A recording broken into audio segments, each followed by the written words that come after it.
A millionaire in despair, a newborn crying for hours in a Texas hospital, and a stranger who walked in and changed everything. Hi, I'm John Parker, and today's story will touch your heart. Don't forget to subscribe to the channel, give your like, it means so much to me, and leave in the comments which city or country you are listening from. The maternity floor at Austin General Hospital was supposed to be a place of joy, but that night it echoed with the relentless, heartbreaking cry of a baby who refused to be comforted. Nurses whispered, doctors checked charts again and again, but nothing explained it. The newborn, Ethan Cole, had been crying for nearly 4 hours. No medicine worked, no lullaby softened him, no arms gave him peace. His sobs pierced through walls, shaking everyone who heard them. Beside the small hospital crib, his father stood, Nathan Cole, a man known across Texas as one of the youngest and wealthiest tech entrepreneurs in the state.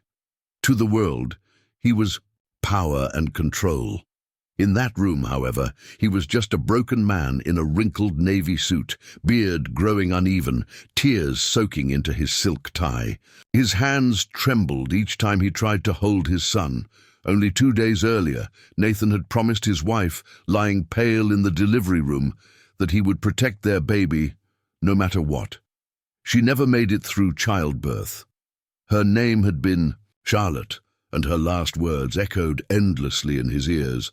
Take care of him, Nathan. He'll need you more than anyone. But how do you take care of a child who rejects every effort? How do you soothe a baby who seems to feel your grief more than your love? Nathan whispered desperately to the infant, his voice breaking, Why can't I make you stop crying, Ethan? What if I'm not enough? The hospital staff tried to reassure him. Mr. Cole, this happens. Some babies are just colicky. But the words were hollow. To a man who had lost his wife, whose entire world now rested in that fragile little boy, the situation felt like failure, like betrayal of the promise he'd made. And then, in the middle of that storm, someone stopped outside the door. Olivia Walker, a woman with dark hair pulled into a practical bun and wearing a faded cardigan, had come to Austin General only to visit her uncle, injured in a construction accident. But when she passed the maternity ward, she froze. That cry, it tore through her like glass. For a moment she couldn't breathe, because she knew that sound.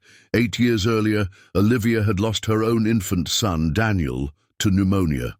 The memory of his cries in his final days had been buried deep, but now every note of Ethan's sobbing dug it up again. Her hands trembled as she clutched the paper bag of homemade tamales she'd brought for her uncle. Don't do it, Olivia, she told herself. This isn't your business. That's a millionaire's baby. You don't belong in that world. But she couldn't move. For 20 minutes she stood outside room 312 listening, torn apart by the sound. Finally, her heart pushed her forward. She knocked gently. Excuse me, may I come in? Nathan turned sharply, his red eyes narrowing. This is a private room. I know, sir. Forgive me, Olivia replied softly. But I've been listening to your baby cry for so long, and I think I can help. The head nurse frowned. Mom, who are you? My name is Olivia Walker, she said, her voice shaking but steady enough to hold their attention. I used to work as a nanny years ago, and I once had a baby of my own. I recognize that cry. It's not just hunger or pain, it's loneliness. Nathan hesitated. He wanted to throw her out, to guard his son from strangers. But something in her eyes, an honesty, a pain that mirrored his own, made him pause. Please, Olivia whispered, let me try. If he doesn't calm down, I'll leave. For a moment time hung still. The nurses glanced at Nathan. He looked at his son, then at the stranger. Finally, with a heavy sigh, he stepped aside. Olivia washed her, hands at the sink, whispering a small prayer only she could hear. God, if this is your will, guide me. She approached the crib. Ethan's tiny fists were clenched, his face red, his body trembling from exhaustion.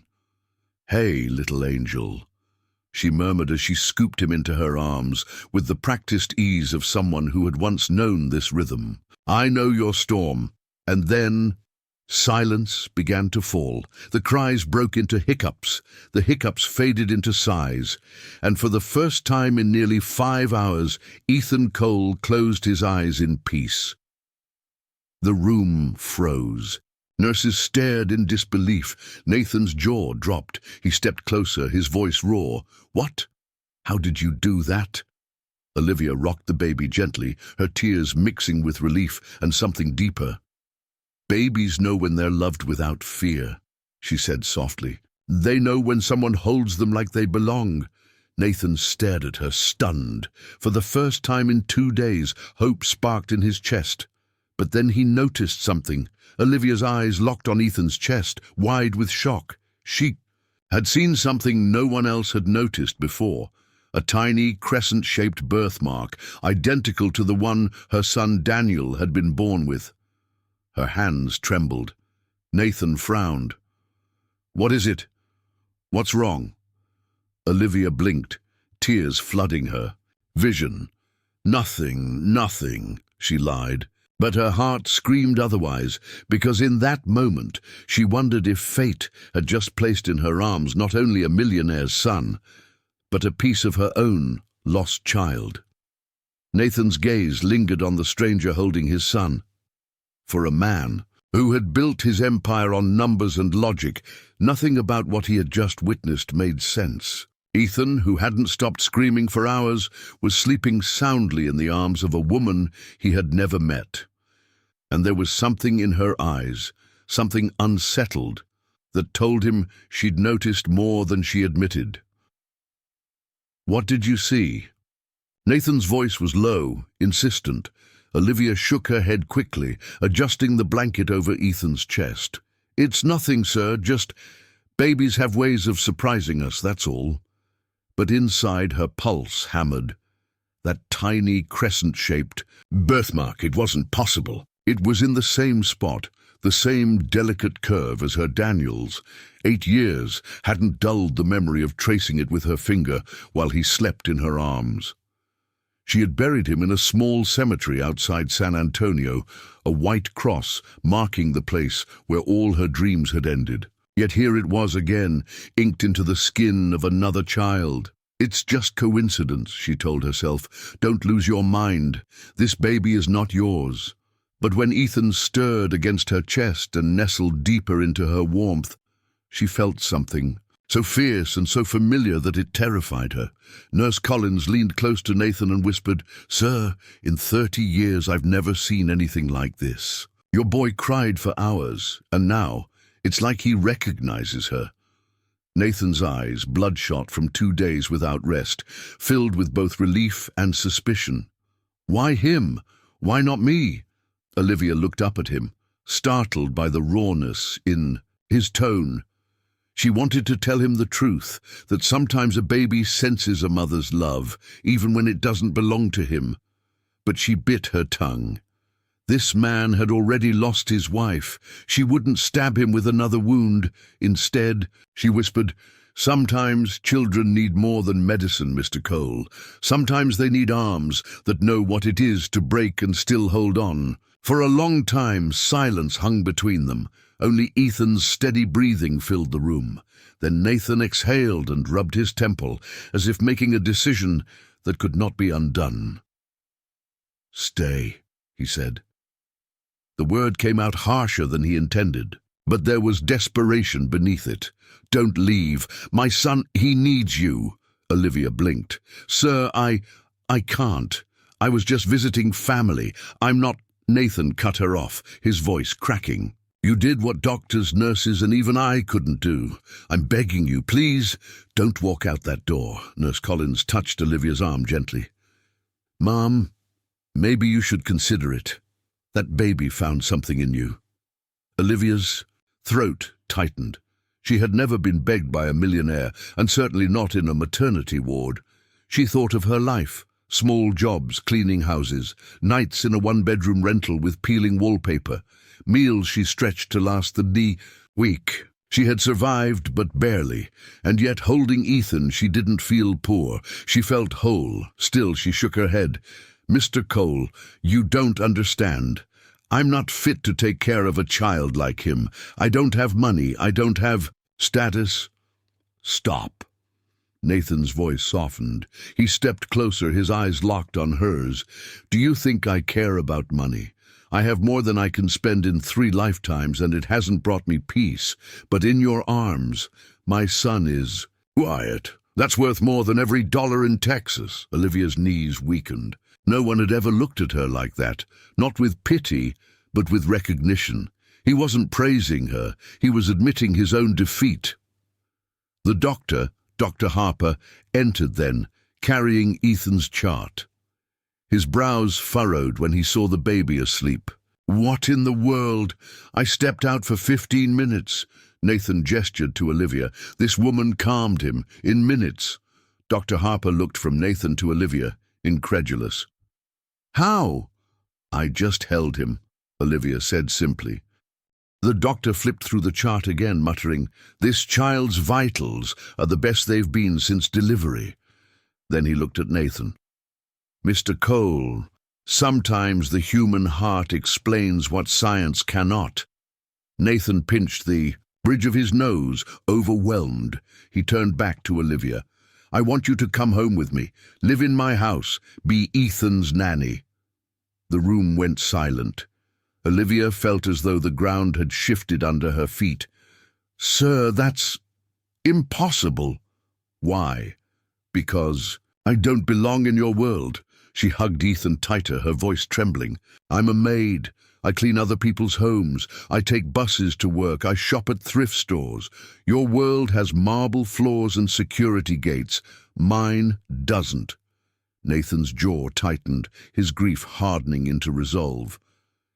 "Then let my world borrow yours, because what you have is what my son needs. I'll pay you fairly, give you a place to stay, anything you want. Just don't walk away." Olivia's eyes burned with tears. She had prayed for years to feel like a mother again, but this was madness. To step into the life of a millionaire, to raise a child that wasn't hers? Before she could answer, Ethan shifted and opened his eyes. He looked straight at her with a calm so pure it broke her in half. His tiny fingers clutched the fabric of her cardigan as if he would never let go, and in that moment, Olivia Walker faced a choice that would change everything. Would she step back into her ordinary life and bury the memory of this night forever? Or would she walk into the mansion of a grieving millionaire and discover the secrets waiting inside? Her heart whispered the answer before her lips could form it. "Mr. Cole," she said softly, "if I do this, I'll need to care for him as if he were my own." Nathan's shoulders dropped, relief flooding his face. "That's exactly what I want." And as the words settled between them, none of them knew that this agreement would awaken not only love, but betrayals and family secrets hidden deep in Austin's wealthy hills. Olivia accepts Nathan's offer and enters his world. The mansion in Austin becomes the stage for the first cultural and emotional clash, where love begins to grow, but secrets are waiting. Morning peeled across Austin like warm butter. First light over the live oaks, then gold spilling down Westlake Hills, where the Cole mansion sat with its perfect stone face and locked jaw silence. A black SUV rolled past the security gate. The driver announced Ms. Olivia Walker, and the steel slid open like a promise. Inside, the air smelled faintly of lemon oil and nothing else. No coffee, no cinnamon, no life. For a millionaire, the home had everything: glass, marble, a piano that didn't remember music. Nathan Cole waited in the foyer in rolled-up shirt sleeves, a small surrender for a man used to armor. Ethan stirred against his shoulder, fussy, already searching for a heartbeat he trusted. Olivia stepped in with one carry-on and a paper grocery bag.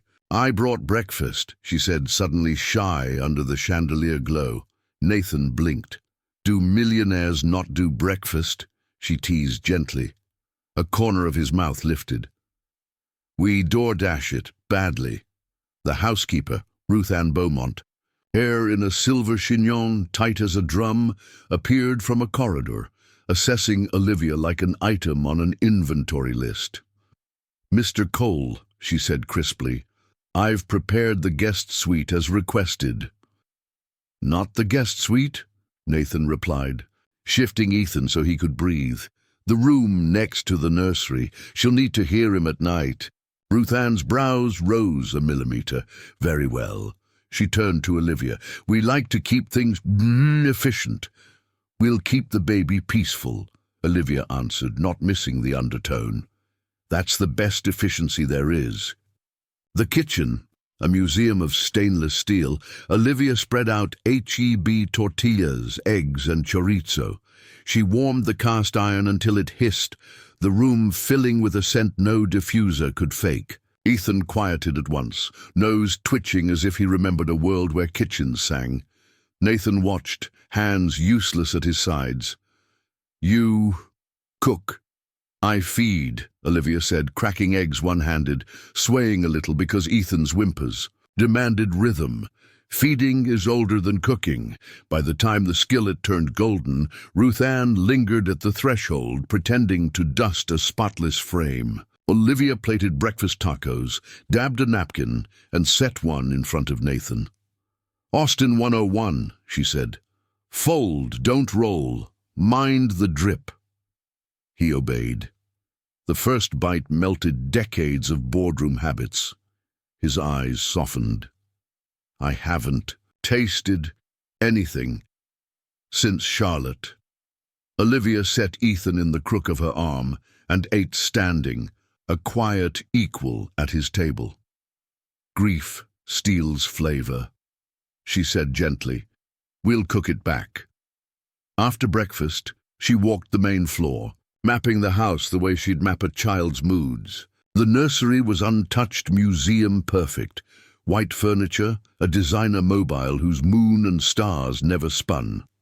Olivia cracked the window to let hill country air chase out the hush. She draped a cheap and soft baby blanket from her bag over the crib rail, a blue more honest than the curated palette. "Ruth Ann," Nathan said from the doorway, "we'll need a rocking chair in here today." "We have one in storage," the housekeeper responded, eyes sliding to Olivia's thrift store blanket. "Shall I retrieve something more appropriate?" "This is appropriate," Olivia said, tucking the blanket's edge like a flag planted. "What a baby needs most won't match the curtains," Nathan cleared his throat. "Make it 2 chairs, he added. "One for me." They fell into a rhythm the way rivers find their beds.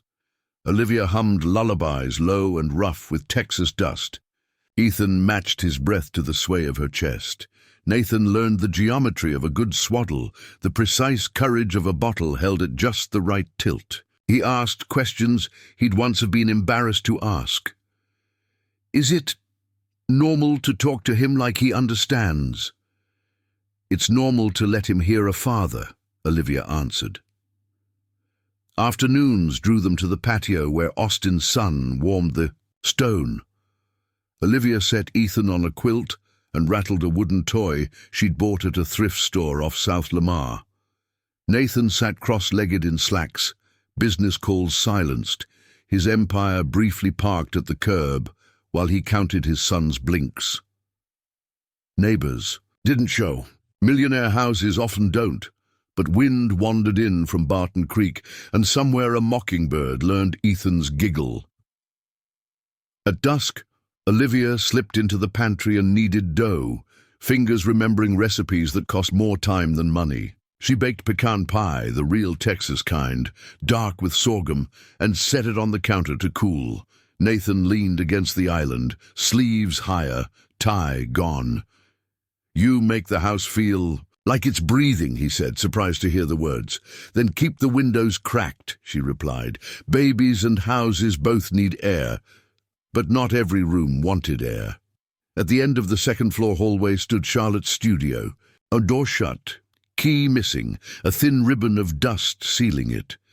Nathan stopped there sometimes, palm on the wood, the way men touch gravestones. Olivia noticed on the third evening. "When you're ready," she said, "we'll open that. Not to erase, to let her sunlight back in." He nodded once, relief and terror quarreling behind his eyes. "I don't want to betray her." "Loving your son won't betray anyone," Olivia said. "It might save you." They began small pilgrimages. Nathan learned to pack a diaper bag. Olivia taught him the sacred math of nap windows. On day 4, she carried Ethan through the garden while Ruth Ann watered roses. The housekeeper's voice was soft but firm. "Mr. Cole's schedule is unforgiving. I handle his calendar." Olivia smiled. "I handle Ethan's moods." "Then we shall not collide," Ruth Ann said, meaning they already had. At night, the mansion had its own noises: air vents, pool pumps, a distant coyote choir from the greenbelt. Olivia lay in the room adjoining the nursery, door waved open like a mother's hand. Sleep almost took her when she heard a muffled sob through the wall. Not the baby, Nathan. She paused, then rose. At his door, she knocked once. "Mr. Cole?" He opened almost at once, like a man caught in the rain. His eyes were swollen, grief a bruise that wouldn't fade. "I'm fine," he lied. "People who are fine don't sound like that," she said gently. "Sit, I'll make tea." They sat on the floor, backs against the bed, 2 adults poor in rest and rich in silence. She handed him a mug that tasted like cinnamon and mercy. "Tell me one thing about Charlotte that makes you smile." He stared into steam. "She danced in the kitchen when it rained," he said finally. "Barefoot. The floor was cold. She said it kept the chili honest." Olivia laughed softly. "Then we'll dance when it rains." He exhaled through something almost like a smile. "Do you ever dance?" "Only when a baby settles," she said, "which is most nights lately." They moved through a week of ordinary miracles. Ethan's first steady nap, Nathan's first successful bath, a hiccup that made both adults laugh like schoolchildren. Olivia took him to Zilka Park at dawn. They watched the river runners, the old men doing Tai Chi under pecans. "Austin people swear by breakfast, tacos and Barton Springs," she told Ethan. "We'll wait on the water. Your lungs are new." On day 8, a storm rolled in from Lake Travis, pounding the roof until the house shook. Olivia carried Ethan to the window. Lightning stitched the sky. She held him and swayed in the flicker. "You're safe," she whispered. "Storms can't have you." Nathan stood behind them, and for a moment the 3 of them were a family drawn in white fire. But homes have seams, even ones cut from stone, and storms find seams. The first seam appeared in a cardboard banker's box left on the nursery's top shelf, a box Ruth Ann swore had always been there, a box Nathan didn't remember. Olivia noticed it while reaching for extra burp cloths. The lid slid open with the shy hiss of secrets. Inside, a stack of documents clipped with neat hospital bands, an old planner with Charlotte's tidy handwriting, a sealed envelope from Cedar Ridge. Fertility and Women's Health, dated 6 weeks before Ethan's birth. She froze, one hand on the baby monitor, the other on the envelope. A fertility clinic? Charlotte hadn't made it through delivery, but every story has a before. She didn't open it. Not then. She wasn't the wife. She was the nanny. She placed the envelope back where it had been, breath shallow, heart loud.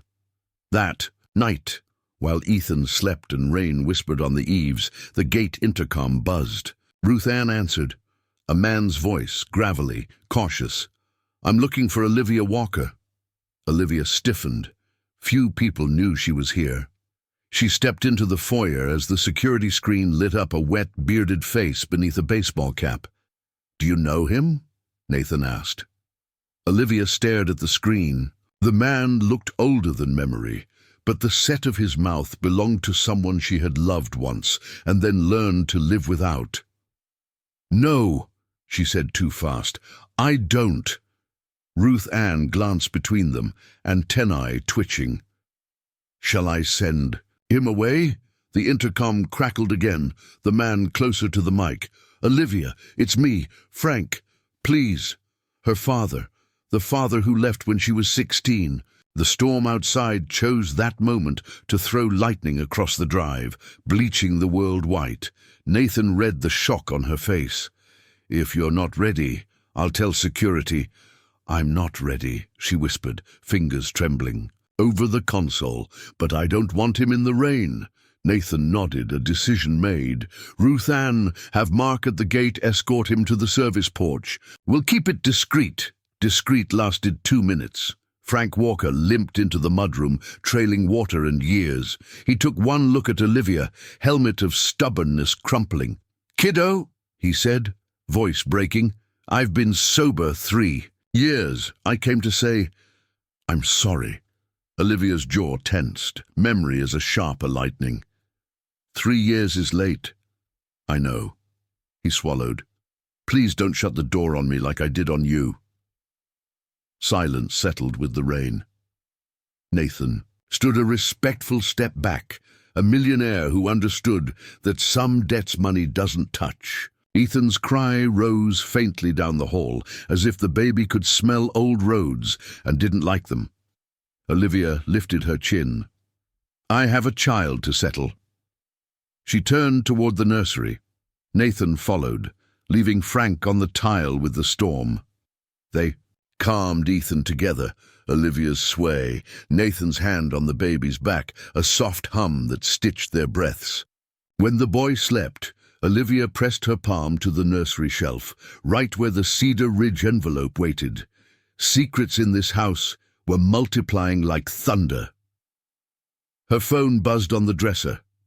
An unknown number. She almost let it pass to voicemail, but something in her gut tugged. She swiped, a woman's voice, hushed, urgent. "Olivia Walker, you don't know me. Don't trust everything you've been told about Charlotte Cole. Ask Nathan why she visited Cedar Ridge the week before delivery."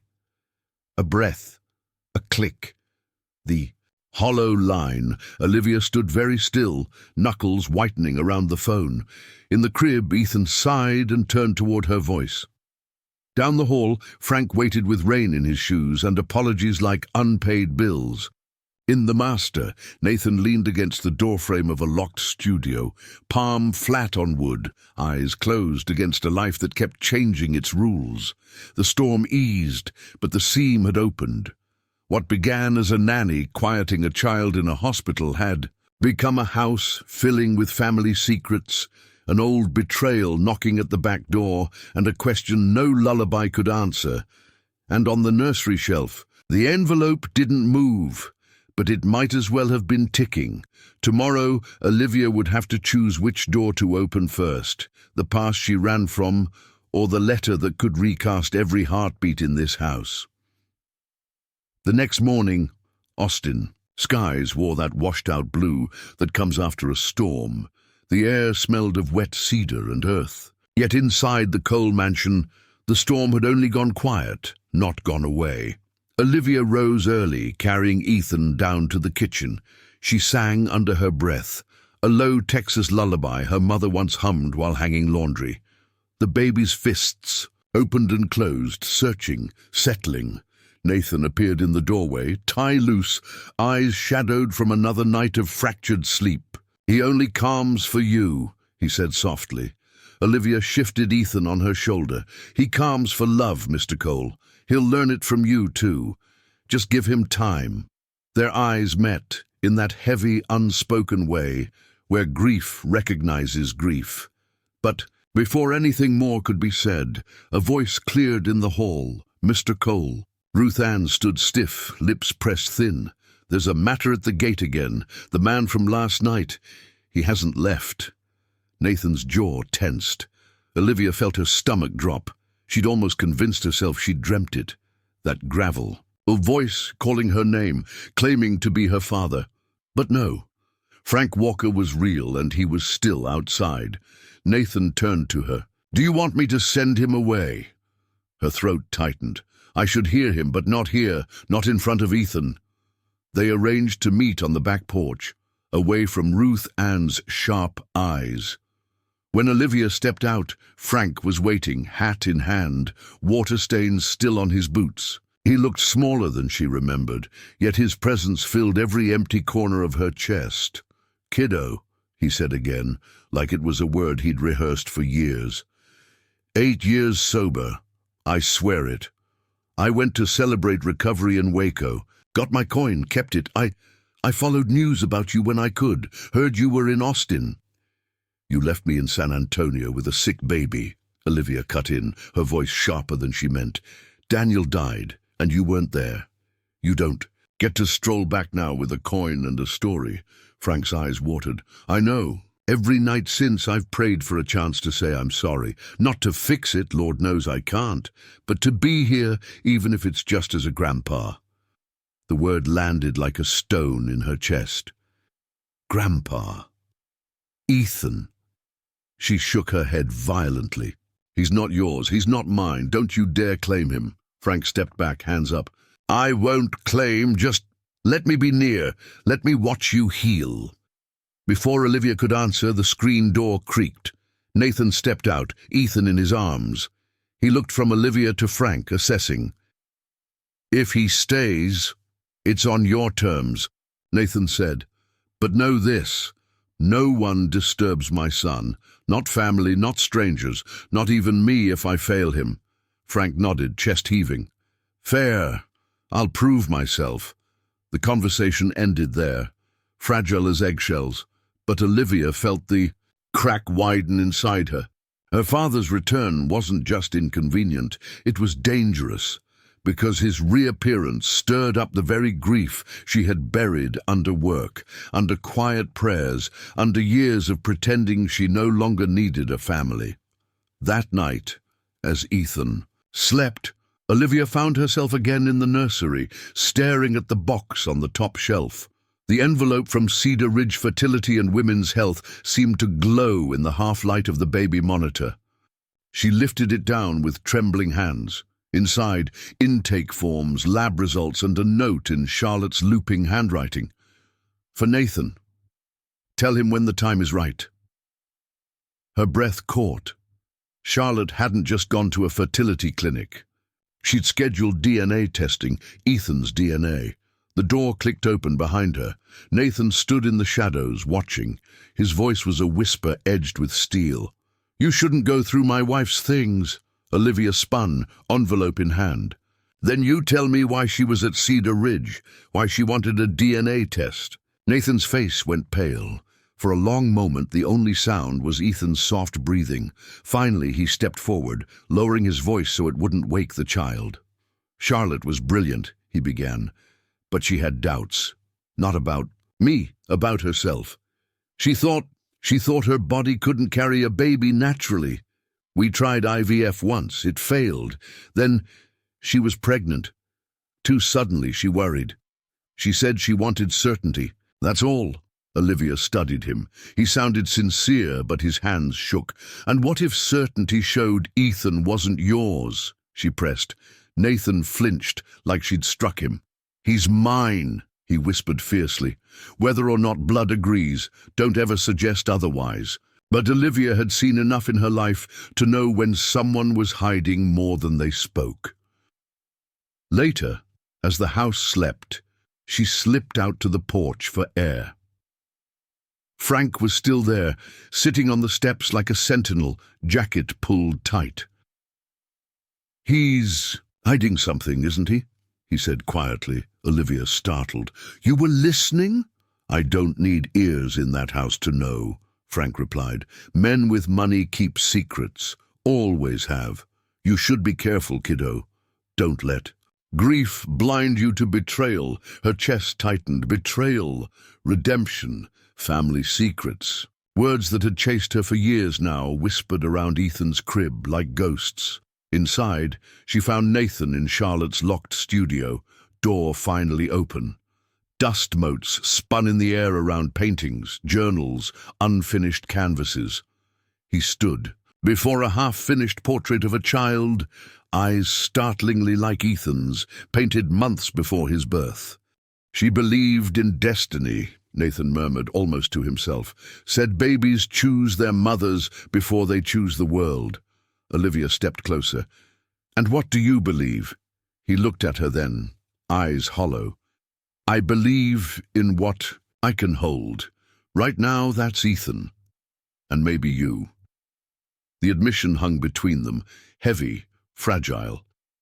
But Olivia couldn't ignore the envelope in her pocket, or the way Frank's warning echoed. Somewhere in these walls, between Charlotte's ghost and Nathan's silence, the truth waited, like a rattlesnake in tall grass. And soon it would strike. Olivia has the DNA test envelope. Nathan is defensive. Frank warns of betrayal. A rattling. Family secret is about to shake the mansion. The Cole mansion didn't sleep. Not really. At midnight, the halls hummed with the breath of air ducts and the tick of an antique clock Nathan's grandfather had imported from Boston. Olivia sat awake. In the nursery chair, Ethan curled against her, his tiny chest rising and falling in perfect trust. Yet her own chest refused to calm. The envelope in her dresser drawer whispered like a devil. She'd told herself she wouldn't open it again. But secrets have a gravity of their own, and this one pulled harder each night. By dawn, her resolve snapped. She slipped into her room, careful not to wake Ruth Ann, pacing her morning ritual. Olivia shut the door, slid the envelope free, and unfolded the single-page results. Her stomach dropped. The DNA test was clear. Ethan Cole shared no maternal genetic link to Charlotte Cole. Her hand flew to her mouth. Not her child? Charlotte had carried him, yes, but biologically, Ethan belonged to another woman. The room spun. She sank onto the bed, paper trembling in her hands. Charlotte had died believing this boy wasn't truly hers. And Nathan did. He know. The doorknob rattled. Olivia shoved the envelope beneath her pillow. Nathan entered without knocking, Ethan's bottle in his hand. His tie hung loose, his eyes rimmed red. "You've been up all night?" he asked, glancing at her pale face. "I'm fine," she whispered, but her voice shook. He set the bottle down and studied her. "You found something." Her breath hitched. "Did you know?" His jaw clenched. "Know what?" That Charlotte wasn't Ethan's biological mother. The words fell like shattered glass. Nathan froze, then turned slowly toward her, his face drained of color. "Where did you—" He cut himself off, fury flashing. "You went through her things again, didn't you?" "I had to," Olivia shot back, eyes brimming. "He's not just your son anymore, Nathan. He's my life too. I deserve to know what kind of truth I'm walking into." Nathan slammed his palm against the dresser. The sound made Ethan stir in the next room. His voice broke into a whisper. Charlotte used a surrogate. She couldn't carry again after a miscarriage 3 years ago. She didn't want anyone to. And no, she made me promise. If the press ever found out, it would ruin the perfect story, Olivia finished bitterly. The picture of a millionaire family untouched by struggle. Nathan's shoulders sagged. It wasn't vanity. She was ashamed. She thought people would say she wasn't a real mother. His hand shook as he rubbed his face. She died before she could tell me if she was ready to break the silence. Olivia clutched the envelope, knuckles white. And what about Ethan? He'll grow up never knowing where he came from. Do you think lies won't stain him? Don't lecture. Me, Nathan snapped, eyes glinting. I'm the one who lost her. I'm the one raising him. And I'm the one he calms for, Olivia fired back. The words shocked them both into silence. Her chest heaved, his fists clenched. Something raw, unspoken, burned between them. From the hallway came a voice, rough as gravel. Secrets always rot the floorboards. Frank stood in the doorway, arms crossed, eyes hard. Olivia's heart lurched. You were listening. Hard not to, Frank said. The mansion echoes like a canyon. He stepped in, gaze drilling. Into Nathan. So the boy ain't hers, but is he yours? Nathan's nostrils flared. Careful. I've lived long enough to know rich men bury dirt under rugs, Frank said. And women die carrying their secrets. His voice softened as he looked at Olivia. Kiddo, don't let his grief blind you. There's more here. Get out, Nathan barked. Frank held his ground. Not until I know my daughter's safe. Olivia Rose's baby monitor pressed against her chest. "Dad, please!" Nathan's phone buzzed on the dresser, breaking the moment. He snatched it up, glanced at the screen, and paled. He muttered a curse, then strode from the room, slamming the door. Behind him, Olivia stared after him, dread curling in her gut. "Who was it?" she asked Frank. Her father's face hardened. "I saw the name flash, Cedar Ridge Fertility Clinic." Her blood ran cold. Why would they be calling Nathan now? Unless Ethan's birth wasn't the only secret Charlotte had left behind. That evening, Olivia found Nathan in Charlotte's studio, pacing. He stopped when he saw her, eyes hollow. "They're threatening to release records," he said flatly. "An anonymous tip. If the Board of Coal Technologies finds out I've been hiding this," his hand trembled, "it could destroy everything." Olivia's voice shook. "And Ethan, what happens to him if the world finds out?" "He becomes a headline," Nathan whispered. "The millionaire heir with no mother." Olivia clutched the doorframe. Somewhere deep inside she felt Daniel's memory stirring, warning her. Secrets had cost her once before. She would not let them destroy this child. But before she could speak, Ethan's cry pierced the hall, shrill, desperate. Olivia rushed to him, scooping him up. As she rocked him, she felt the birthmark under her palm, the same crescent that had lived on her own son's chest. She whispered to Ethan, more to herself than to him, "I don't care whose blood runs. In you. You're mine now, and I'll fight whatever truth comes." Frank appeared in the nursery doorway, his eyes softer than she remembered. "That's the first real promise you ever made to yourself," he said quietly. "Keep it, kiddo, even if it means breaking his." Olivia looked from her father to the sleeping boy in her arms. Nathan's footsteps echoed down the hall, heavy with fear. And for the first time since stepping into the Cole mansion, Olivia knew this wasn't just a story of grief and healing. This was a story of betrayal waiting to unravel. And when it did, someone would be destroyed. The DNA results reveal Ethan was born via surrogate. Charlotte hid the truth, and Cedar Ridge calls Nathan with a threat. The betrayal deepens. But is Nathan telling the whole truth, or is there more hidden? The city of Austin woke as it always did, with the smell of brisket smoke drifting from food trucks, joggers circling Lady Bird Lake, and the drone of traffic, a long mopac. But inside the Cole mansion, the morning had a different rhythm. Fear. Nathan stalked the kitchen, phone pressed to his ear, voice clipped. "I don't care what it costs. Shut it down. Call the attorneys. Call PR. No one breathes." A word about Cedar Ridge. Olivia stood by the counter, Ethan balanced on her hip. She spooned oatmeal with mashed banana into his tiny mouth, while Nathan paced like a caged wolf. The baby gurgled, blissfully unaware that his future was being negotiated in sharp whispers and legal threats. When Nathan finally hung up, his shoulders slumped. He looked at Olivia with something between exhaustion and apology. "It's handled." "Handled," she repeated, her tone edged. "That word belongs in boardrooms, Nathan, not in a nursery." His jaw tightened. "What would you have me do? Let the world crucify my son before he can walk?" "It's not the world I'm worried about," she said, bouncing Ethan gently. "It's the lies in this house. Lies crack faster than glass." Before Nathan could reply, Ruth Ann entered with her clipboard. "Mr. Cole, there are reporters waiting at the gate. They claim they're writing a piece on tech philanthropy, but—" She hesitated. "I don't believe them." Nathan cursed under his breath. "It's starting already." Olivia's heart raced. Secrets didn't stay. Sealed in Austin, not in a city where money moved faster than rumors, and rumors moved faster than truth. That afternoon, she walked Ethan through the garden to calm him. Frank sat on a stone bench, hat in his hands. His eyes followed her every step, heavy with concern. "You look like your mama when you're angry," he said softly. Olivia stiffened. "Don't!"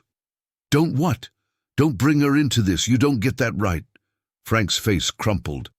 I left you, I know, but maybe God's given me one more chance to stand where I should have stood. Let me take it.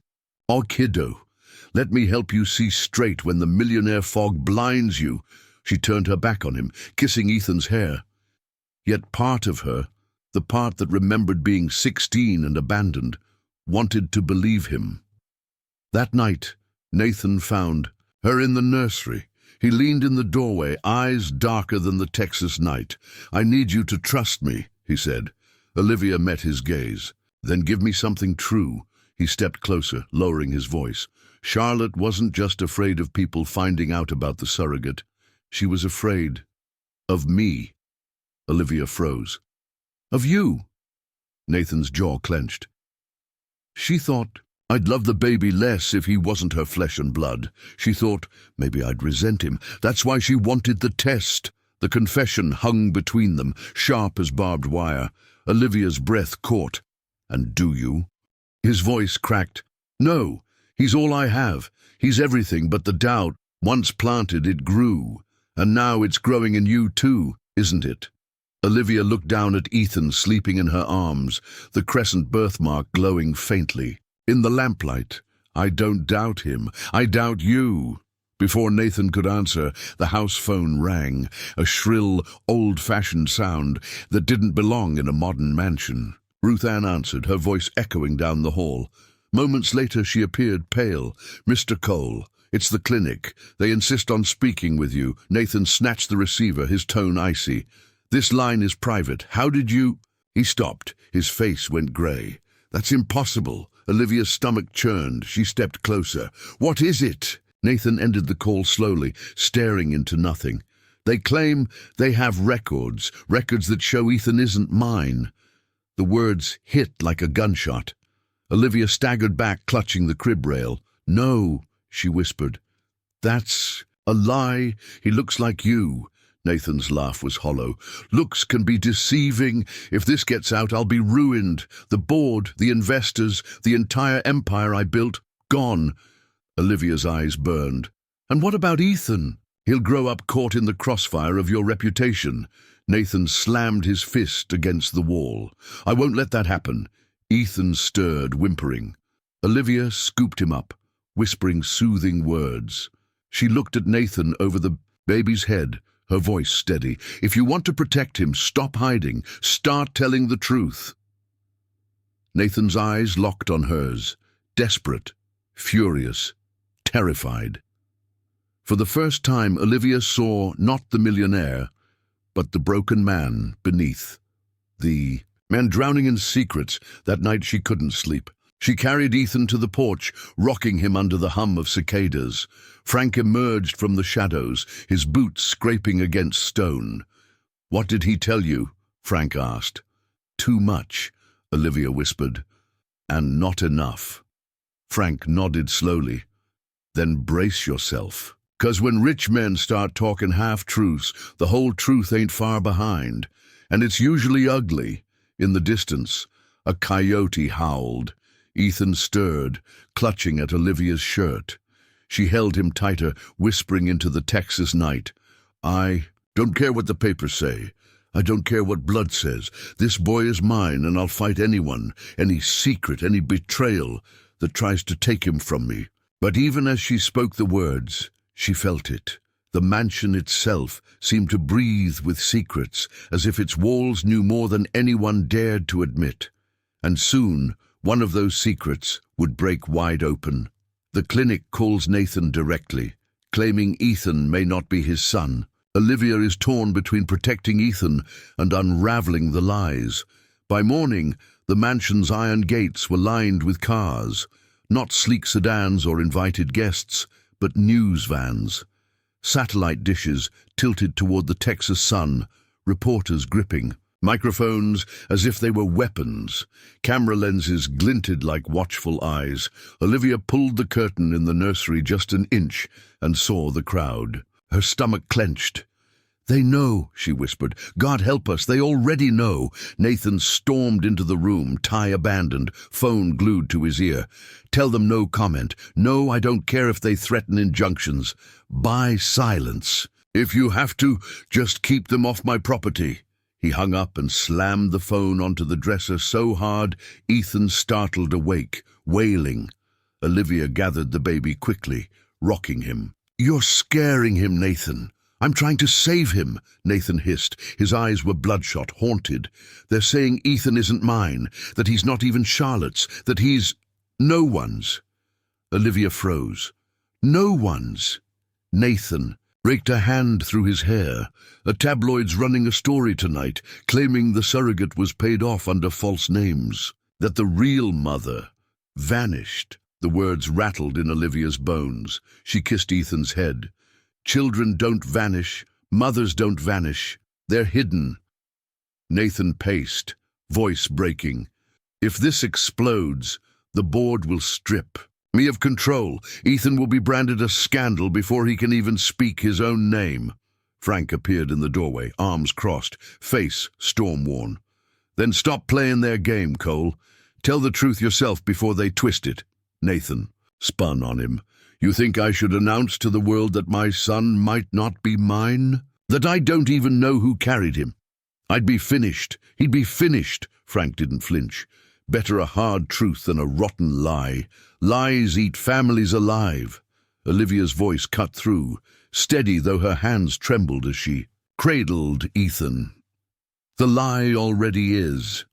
Silence fell, broken only by Ethan's soft hiccups.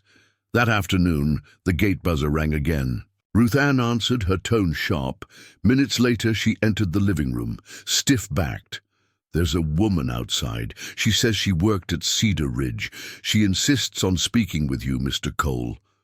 Nathan's head jerked up. "Did she give a name?" She said, "Mariah Hayes."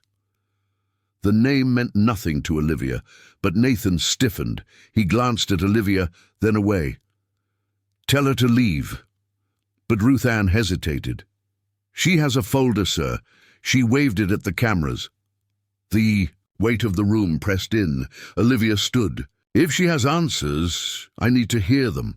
Ethan deserves to know where he came from." Nathan's jaw clenched. "Not like this." But Olivia was already moving. On the porch, the sun burned down on the scene. Mariah Hayes was younger than Olivia expected. Late 20s, auburn hair tied back, nerves rattling her hands as she clutched a manila folder. Her voice quivered, but carried. "I know the truth about your son."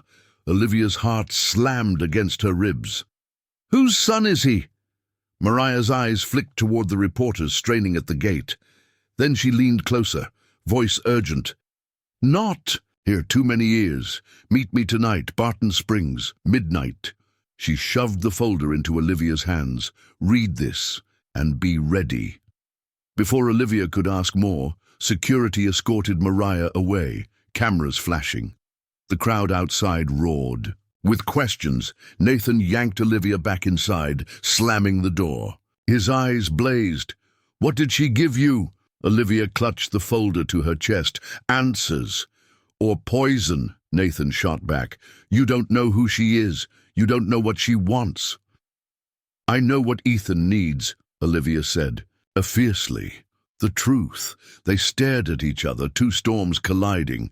Then Ethan's cry pierced the air again, and Olivia turned from Nathan, rocking the child. Later, in the quiet of her room, Olivia opened the folder. Inside were medical forms, receipts, and a photograph. Her breath caught, a newborn, swaddled, identical to Ethan. Same dark eyes, same crescent birthmark on the chest. The caption scrawled on the back read, "Baby A, born March 14th, surrogate, confidential." Her knees buckled. Ethan wasn't alone. There had been another baby, twins. She pressed her fist to her mouth to stifle the cry.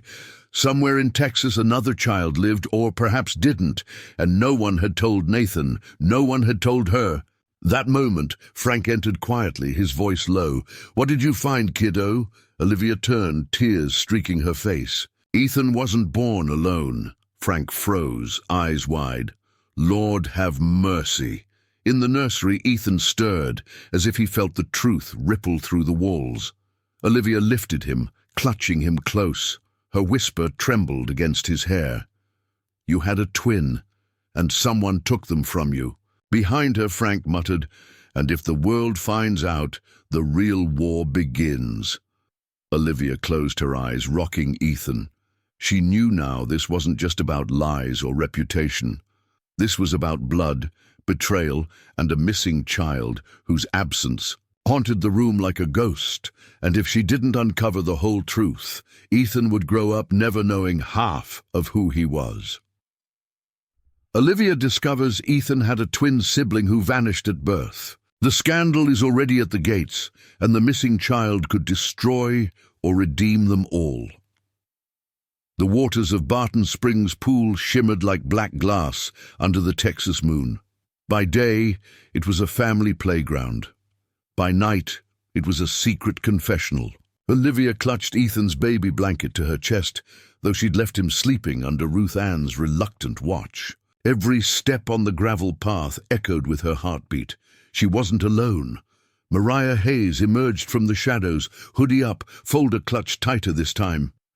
You came, she whispered. Olivia's voice was sharp. You said my boy wasn't born alone. Tell me everything or I walk. Mariah glanced around, scanning for watchers. The cicadas screamed in the trees. The clinic's dirty, she said quickly. Charlotte Cole wasn't just a patient. She was a cover, a shield for the real arrangement. Olivia's chest tightened. What arrangement? Mariah's hands shook. She pulled out another photograph. A delivery room, 2 swaddled babies side by side. The same crescent-shaped birthmark glared from one chest. The other child's tiny wrist bore a hospital tag marked Baby B. Olivia's knees weakened. Twins, my God. Mariah nodded. 2 infants were born that night, but only one was registered. The other disappeared from the paperwork, from the hospital logs, everything. The file was scrubbed. Olivia clutched the photo, her tears blurring the image. Where's the other child? Mariah's voice cracked. Sold. That's what. We whispered in the clinic halls. A private adoption, illegal, under the table, big money, too big for me to follow, but someone paid to erase baby B from existence. Olivia's stomach turned. Why tell me now? Because I can't sleep, Mariah admitted, voice trembling. I held them both. They both cried the same way. And when I see Ethan's face in the papers, I see the one I lost. I don't know who has him, or her. But I know this. Someone in Nathan Cole's circle wanted only one child to come home. Olivia's blood went cold. You're saying Nathan knew? Mariah shook her head quickly. I don't think so. He was too busy pacing, waiting for news of Charlotte. But someone, Charlotte's lawyer, maybe, or one of Nathan's partners, they made it happen. They buried the twin to protect something. The night air thickened. Olivia whispered, protect what? Mariah's eyes darted toward the pool's dark water. A fortune, a legacy, or maybe just pride. All I know is the second baby was gone before dawn. And if you dig, people will bury. You next? Her voice broke on the last words. She shoved a flash drive into Olivia's hand. Everything I could save, emails, schedules, names half erased. But be careful, Cedar Ridge has friends in places you can't imagine. A twig snapped behind them. Olivia spun, breath caught. A shadow moved near the fence line. Someone's here, she whispered. Mariah's eyes widened. Run! But before Olivia could move, the figure stepped into the moonlight. It wasn't a stranger. It was Nathan. His face was thunder. So, this is what you've been doing? His voice was low, lethal. Sneaking behind my back in the middle of the night? Olivia's pulse pounded. Nathan, He cut her off. Give me the folder, now! Mariah shrank behind Olivia, shaking her head. Don't! He'll bury it.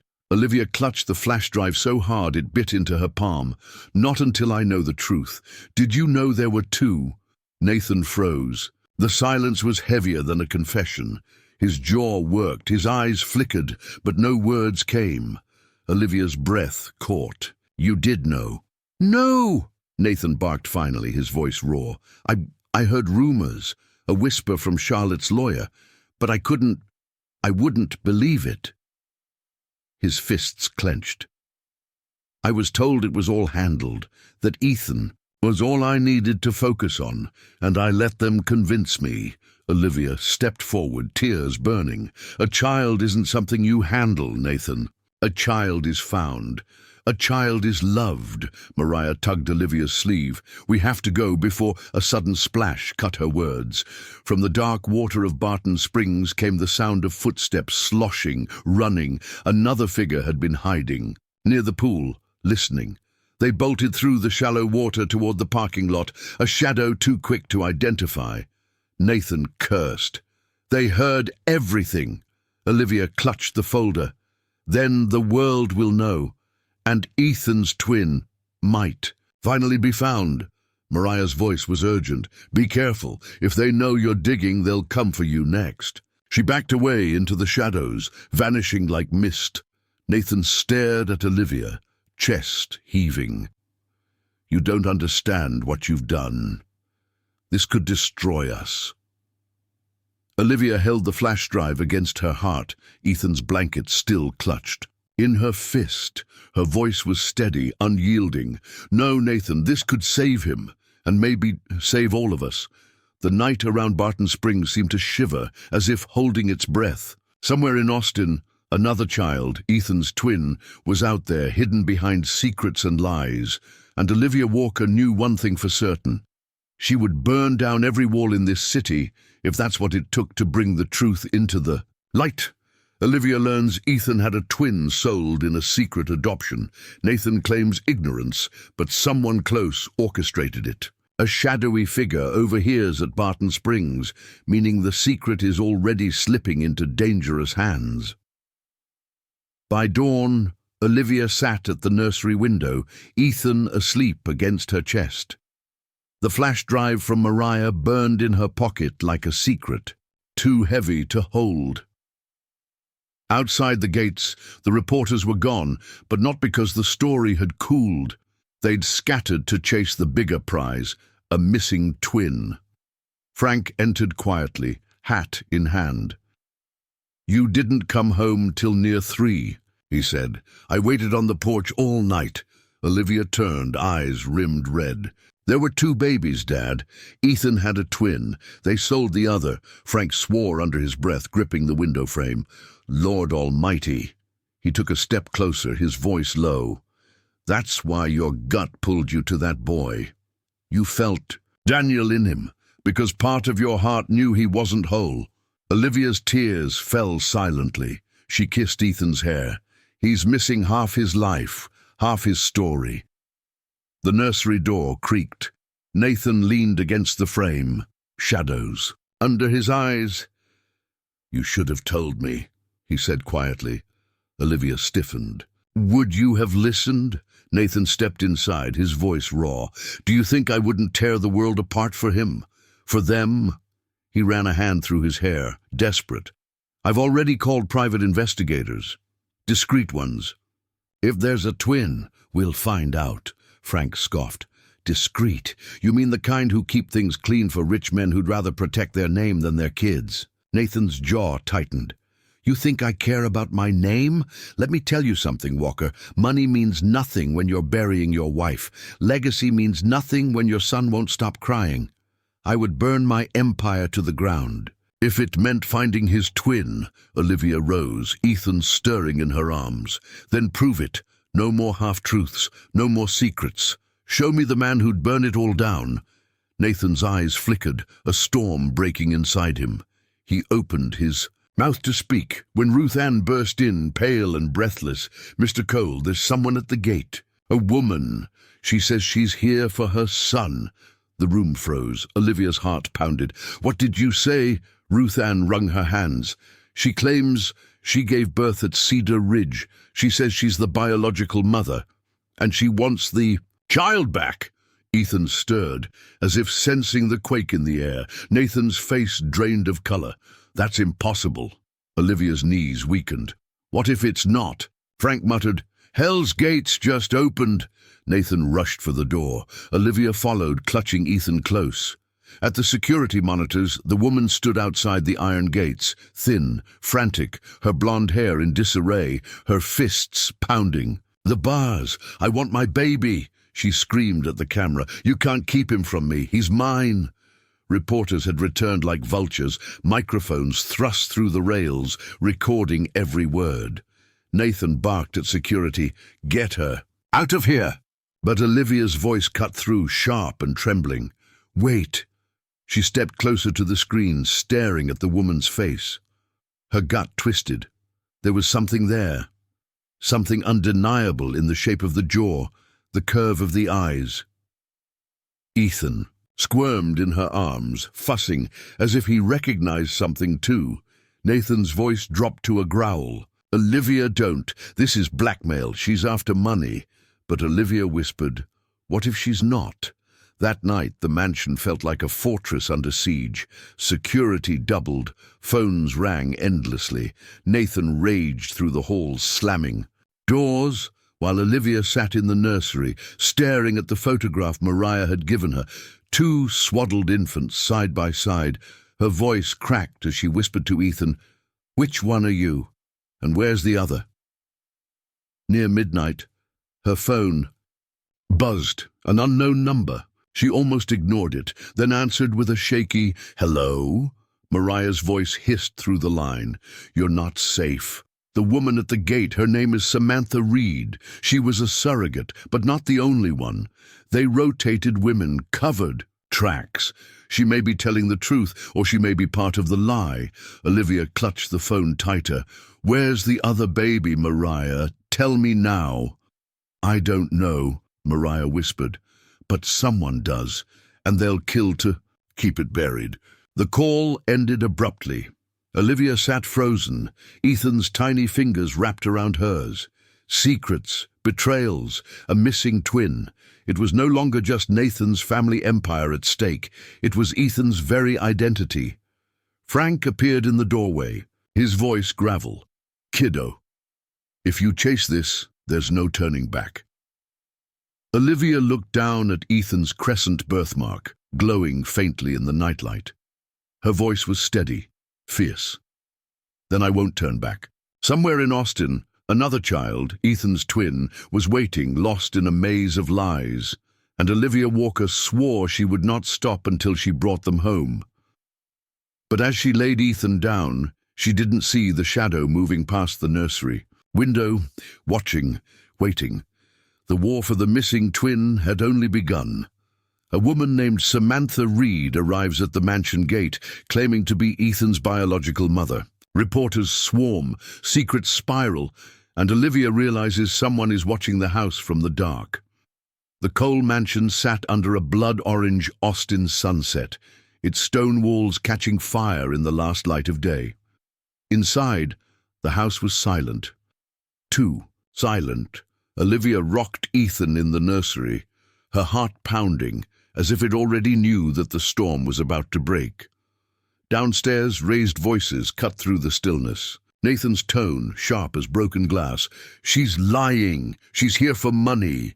Samantha Reed's desperate cry, "He's my son. Look at the birthmark. Look at him. You can't erase me."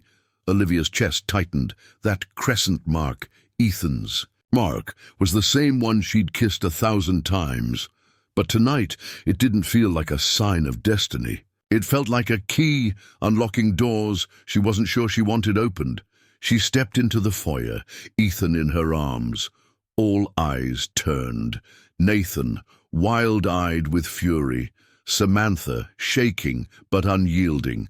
Frank, looming like a guard dog. Ruth Ann, a pale and muttering prayers under her breath. "Enough," Olivia said firmly. "This isn't a courtroom. This isn't a negotiation. This is a child." Samantha's eyes filled with tears. "They promised me he'd go to a family who'd love him. They promised I'd have updates. Instead, I was paid off and shoved aside. Then I saw his face on the news." She pointed a trembling hand at Ethan. "That's him. That's my baby." Nathan's voice cracked. "You gave up your rights. You signed papers." Samantha flinched, then pulled a crumpled paper from her. "You bag these papers?" Her voice rose. "Because I've kept every single one, and none of them mention a second child. None of them mention twins." The word echoed.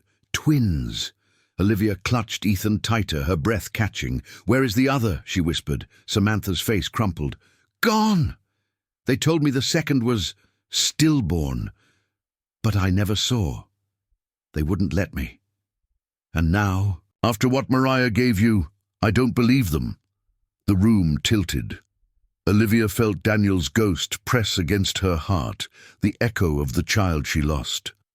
She looked at Ethan, his wide eyes, his soft breath, and knew that hiding from the truth would only chain him to lies. She pulled the flash drive from her pocket and handed it to Nathan. "See for yourself." Nathan plugged it into the study computer. Files bloomed across the screen. Clinic schedules, falsified birth records, financial transactions under shell companies. And then a final photograph. 2 infants, swaddled, identical birthmarks, both alive, both crying. Nathan's knees buckled, his hand gripped the desk for balance. "Dear God, it's true." Samantha collapsed into a chair, sobbing. "They stole my child, both of them, one to wealth, the other to silence." Olivia's voice was steady, though her tears fell freely. "Not silence, not anymore." Frank stepped forward, his gravel voice carrying weight. "You got a choice now, Cole. Keep burying secrets till this house rots, or fight like hell to find the missing twin." Nathan looked up, eyes blazing with something new. Not fury, not fear. Resolve. "We find them, whatever it takes, even if it destroys me." Reporters shouted outside, pounding on the gates, cameras flashing like lightning. The secret was out. The world was already hungry for the scandal. But Olivia looked at Ethan, at Samantha, at Nathan, at Frank, and felt a shift. This wasn't just scandal. It was family, broken, bent, bruised, but family all the same. And for the first time, Nathan reached for Olivia's hand. She didn't pull away. The house seemed to exhale, its walls trembling under the weight of truth finally spoken. Ethan stirred, opened his eyes, and let out a tiny sigh, as if he too could finally rest. "I'm John Parker," the narrator's voice cut in, warm and steady. "And remember, every story hides a truth." The truth here was jagged and unfinished. A missing twin, still lost in the shadows, a surrogate crying for justice, a millionaire learning that love mattered more than legacy. But in the cracks of betrayal, redemption had begun. And as the cameras outside captured the chaos, Olivia whispered to Ethan, "We'll find your brother or your sister. I promise you won't grow up alone." The promise rang like a vow across the Texas night, because in the end, it wasn't fortune or secrets that defined them. It was the fight to make a family whole, no matter the cost. So tell us, from which city or country are you listening to this story? Share it in the comments below. Don't forget to subscribe to the channel and give your like. It helps us bring more stories like this one to you. The screen faded on Olivia holding Ethan close, Nathan beside her, Samantha weeping, Frank standing watch. The missing twins. Shadows still loomed, but hope, fragile and fierce, burned brighter than the lies, and somewhere, perhaps closer than they knew, a child with the same crescent birthmark looked up at the same Texas sky, waiting for the family who had finally chosen to fight for the truth.